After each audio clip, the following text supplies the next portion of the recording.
ഉപരാഷ്ട്രപതി സ്ഥാനത്തേക്ക് സി.പി. രാധാകൃഷ്ണന്റെ പേര് ഉയർത്തുമ്പോൾ പ്രായോഗിക രാഷ്ട്രീയമെന്ന ചതുരംഗത്തിലെ പതിവ് കരുക്കളിലൊന്നാണ് ബി.ജെ.പി. മുന്നിലേക്കു നീക്കിയത്.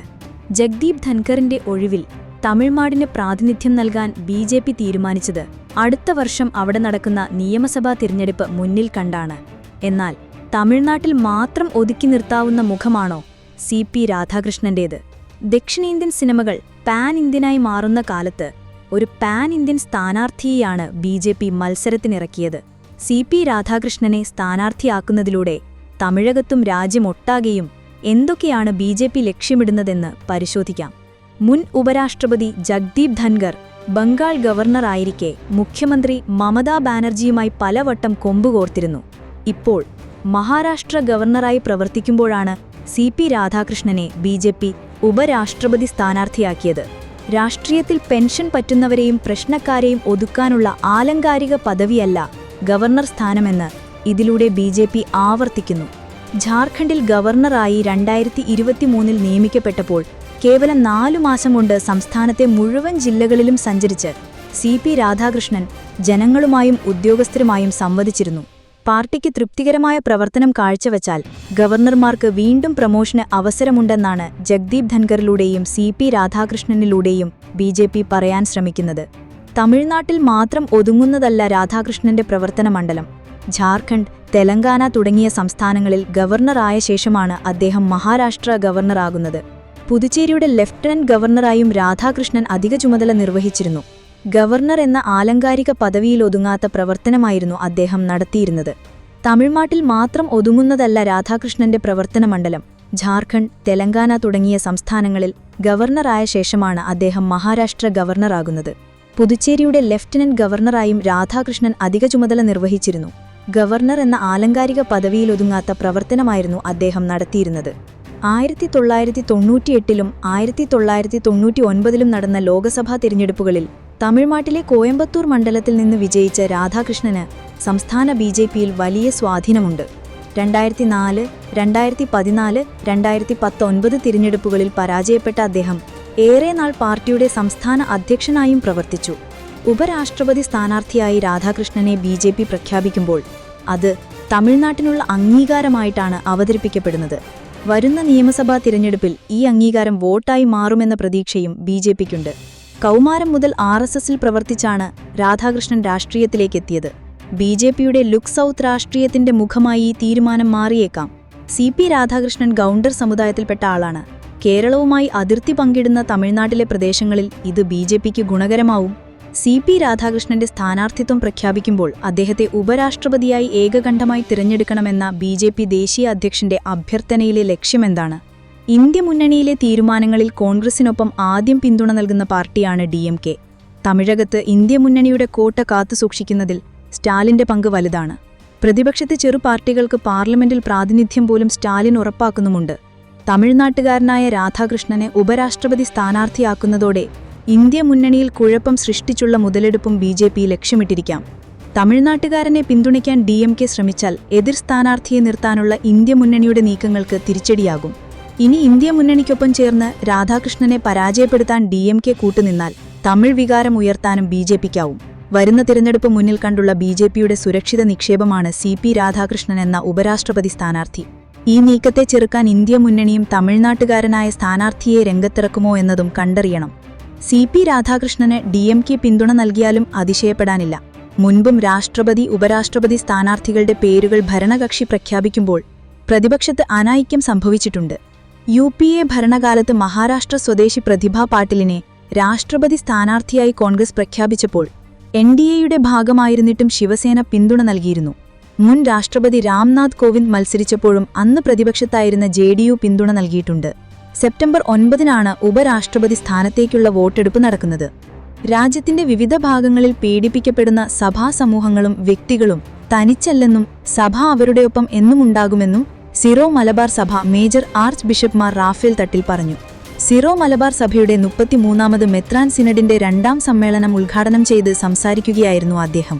സഭയുടെ ആസ്ഥാന കാര്യാലയമായ കാക്കനാട് മൗണ്ട് സെയിന്റ് തോമസിലാണ് സിനഡ് നടക്കുന്നത്. ഇന്ത്യയിലും വിദേശത്തുമായി സേവനം ചെയ്യുന്നവരും വിരമിച്ചവരുമായ 52 മെത്രാന്മാരാണ് സമ്മേളനത്തിൽ പങ്കെടുക്കുന്നത്. ആഗസ്റ്റ് 29 സിനഡ് സമാപിക്കും. രാജ്യത്തിന്റെ 79ാമത് സ്വാതന്ത്ര്യദിനത്തിന്റെ പശ്ചാത്തലത്തിൽ ആധുനിക ഇന്ത്യ കൈവരിച്ച പുരോഗതികളെ പ്രസംഗത്തിൽ മേജർ ആർച്ച് ബിഷപ്പ് അനുസ്മരിച്ചു. സ്വതന്ത്ര ഇന്ത്യയിൽ മതന്യൂനപക്ഷങ്ങൾ, പ്രത്യേകിച്ച് ക്രൈസ്തവർ നേരിടുന്ന പീഡനങ്ങൾ, ഛത്തീസ്ഗഡിൽ കന്യാസ്ത്രീകളെ അറസ്റ്റ് ചെയ്ത് ജയിലിനടച്ചതുൾപ്പെടെ അനുസ്മരിച്ച അദ്ദേഹം ക്രൈസ്തവർക്ക് നേരെ രാജ്യത്തുടനീളം വർദ്ധിച്ചുവരുന്ന ആക്രമണങ്ങളെ അപലപിക്കുകയാണ് എന്നും വ്യക്തമാക്കി. വർദ്ധിച്ചുവരുന്ന പ്രതിസന്ധികളുടെ മുൻപിൽ നിഷ്ഠൈര്യരായി സുവിശേഷ ദൗത്യത്തിൽ നിന്നും നാം ഒരിക്കലും പിന്നാട്ടു പോകാൻ പാടില്ല എന്നും അദ്ദേഹം പറഞ്ഞു.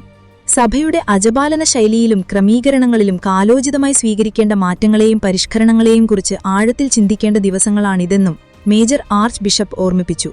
ഖർഗപൂർ ഇന്നത്തെ യുദ്ധങ്ങൾ പലപ്പോഴും അദൃശ്യവും ടെക്നോളജി അധിഷ്ഠിതവുമാണെന്ന് വ്യവസായിയും അദാനി ഗ്രൂപ്പ് ചെയർമാനുമായ ഗൗതം അദാനി പറഞ്ഞു. തോക്കുകളല്ല എന്നും അൽഗോരിതങ്ങളാണ് ഇന്നത്തെ ആയുധങ്ങളെന്നും ഈ യുദ്ധങ്ങൾക്ക് തയ്യാറെടുക്കാനുള്ള നമ്മുടെ കഴിവാണ് രാജ്യത്തിന്റെ ഭാവി നിർണയിക്കുന്നതെന്നും അദാനി പറഞ്ഞു. എല്ലാ മേഖലകളിലും സ്വയം പര്യാപ്തരാകേണ്ടതിന്റെ ആവശ്യകതയെക്കുറിച്ചും ഗൗതം അദാനി ചൂണ്ടിക്കാണിച്ചു. IIT ഖരഗ്പൂരിലെ വിദ്യാർത്ഥികളോട്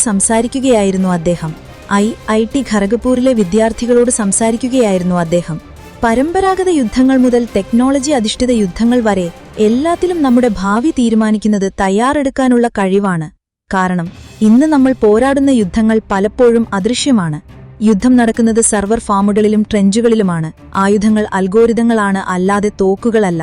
സാമ്രാജ്യങ്ങൾ കരയിലല്ല, ഡേറ്റാ സെന്ററുകളിലാണ് നിർമ്മിക്കപ്പെടുന്നത്. സൈന്യങ്ങൾ ബട്ടാലിയനുകളല്ല, മറിച്ച് ബോട്ട്നെറ്റുകളാണ്, ഗൗതം അദാനി പറഞ്ഞു. ഇന്ത്യ സെമി കണ്ടക്ടറുകളുടെ 90% ഇറക്കുമതി ചെയ്യുന്നുണ്ട്. അതിലേതെങ്കിലും തടസ്സം നേരിട്ടാൽ രാജ്യത്തിന്റെ ഡിജിറ്റൽ സമ്പദ്വ്യവസ്ഥയെ തന്നെ ബാധിക്കാൻ സാധ്യതയുണ്ട്. ഊർജ്ജമേഖലയിലും സമാനമായ സാഹചര്യമുണ്ട്. നമ്മുടെ ഡേറ്റ ഇന്ത്യയുടെ അതിർത്തികൾ കടക്കുമ്പോൾ ഈ ഡേറ്റയുടെ ഓരോ ഭാഗവും വിദേശ അൽഗോരിതങ്ങൾക്കുള്ള അസംസ്കൃത വസ്തുക്കളായി മാറുകയാണ്. ഇത് വിദേശ സമ്പത്തിനെ സൃഷ്ടിക്കുകയും വിദേശ ആധിപത്യങ്ങളെ ശക്തിപ്പെടുത്തുകയും ചെയ്യുന്നു. സൈനിക ആശ്രയത്വത്തിന്റെ കാര്യത്തിൽ നമ്മുടെ നിർണായക സംവിധാനങ്ങളിൽ പലതും ഇറക്കുമതി ചെയ്യപ്പെടുന്നവയാണ്. ഇത് നമ്മുടെ ദേശീയ സുരക്ഷയെ മറ്റു രാജ്യങ്ങളുടെ ഇച്ഛാശക്തിക്ക് വിധേയപ്പെടുത്തുകയും ചെയ്യും, ഗൗതം അദാനി പറഞ്ഞു. കൈറോ, ഗാസയിൽ വെടിനിർത്തലിനായി കൊണ്ടുവന്ന പുതിയ കരാർ ഹമാസ് അംഗീകരിച്ചതായി റിപ്പോർട്ട്. അന്താരാഷ്ട്ര വാർത്താ ഏജൻസിയായ AFP ആണ് വാർത്ത പുറത്തുവിട്ടത്. മുന്നോട്ടുവെച്ച വെടിനിർത്തൽ നിർദ്ദേശത്തിൽ ഒരു ഭേദഗതിയും ആവശ്യപ്പെടാതെയാണ് കരാറിന് ഹമാസ് സമ്മതിച്ചതെന്ന് പേര് വെളിപ്പെടുത്താൻ ആഗ്രഹിക്കാത്ത ഹമാസ് വൃത്തങ്ങൾ AFPയോട് പറഞ്ഞു. ഈജിപ്തിന്റെയും ഖത്തറിന്റെയും മധ്യസ്ഥതയിൽ നടന്ന ചർച്ചയിലാണ് വെടിനിർത്തലിന് ഹമാസ് സമ്മതം അറിയിച്ചിരിക്കുന്നത്. ഇതോടെ കഴിഞ്ഞ 22 മാസത്തിലേറെ മേഖലയിൽ തുടരുന്ന യുദ്ധത്തിന് വിരാമമായേക്കുമെന്നാണ് സൂചന. 60 ദിവസത്തെ പ്രാഥമിക വെടിനിർത്തലാണ് കരാറിന്റെ ആദ്യഘട്ടം. തുടർന്ന് 2 ഘട്ടങ്ങളായി ബന്ദികളെ മോചിപ്പിക്കാനും മധ്യസ്ഥർ നിർദ്ദേശിച്ചതായി ഒരു പലസ്തീൻ ഉദ്യോഗസ്ഥൻ AFPയോട് പറഞ്ഞു. ഗാസ വെടിനിർത്തൽ സംബന്ധിച്ച പ്രഖ്യാപനം ഇന്ന് തന്നെ ഉണ്ടായേക്കുമെന്നാണ് സൂചന. 60 ദിവസത്തെ വെടിനിർത്തലിനും തുടർന്ന് ഹമാസ് തടവിലാക്കിയ 10 ഇസ്രായേൽ ബന്ദികളെ മോചിപ്പിക്കുന്നതിനും ഈജിപ്ത് ഖത്തർ നിർദ്ദേശം ഹമാസ് തത്വത്തിൽ സമ്മതിച്ചതായി ദി നാഷണലും റിപ്പോർട്ട് ചെയ്തു. തടവിലായിരിക്കെ മരിച്ച 18 ബന്ദികളുടെ ഭൗതികാവശിഷ്ടങ്ങളും കൈമാറാൻ ഹമാസ് സമ്മതിച്ചതായാണ് റിപ്പോർട്ട് ചെയ്യുന്നത്. കീഴടങ്ങുന്നതിനു പകരം ആയുധങ്ങൾ ഉപേക്ഷിക്കാനും UN മേൽനോട്ടത്തിൽ ഗാസയിൽ ഒരു അറബ് സേനയെ വിന്യസിക്കാനും ഹമാസ് സമ്മതമറിയിച്ചിട്ടുണ്ടെന്നും റിപ്പോർട്ടുകളുണ്ട്. അതേസമയം ഇസ്രായേൽ പുതിയ നിർദ്ദേശത്തോട് യോജിക്കുമോ എന്ന് വ്യക്തമല്ല. ഹമാസ് ആയുധങ്ങൾ വെച്ച് കീഴടങ്ങണമെന്നാണ് ഇസ്രായേൽ ആവശ്യപ്പെടുന്നത്. കഴിഞ്ഞ ആഴ്ച ഹമാസ് പ്രതിനിധി സംഘം കെയ്റോയിൽ ചർച്ചകൾ നടത്തുന്നതിനായി എത്തിയിരുന്നു. ഗാസയിൽ നിന്ന് സൈന്യത്തെ പിൻവലിക്കുന്നതിനെക്കുറിച്ചും ദീർഘകാല വെടിനിർത്തലിനെക്കുറിച്ചും ഹമാസും ഇസ്രായേലും തമ്മിലുള്ള പരോക്ഷ ചർച്ചകൾ താൽക്കാലികമായി ആരംഭിക്കാനും പുതിയ വെടിനിർത്തൽ കരാറിൽ നിർദ്ദേശമുണ്ടെന്നും റിപ്പോർട്ടുകളുണ്ട്.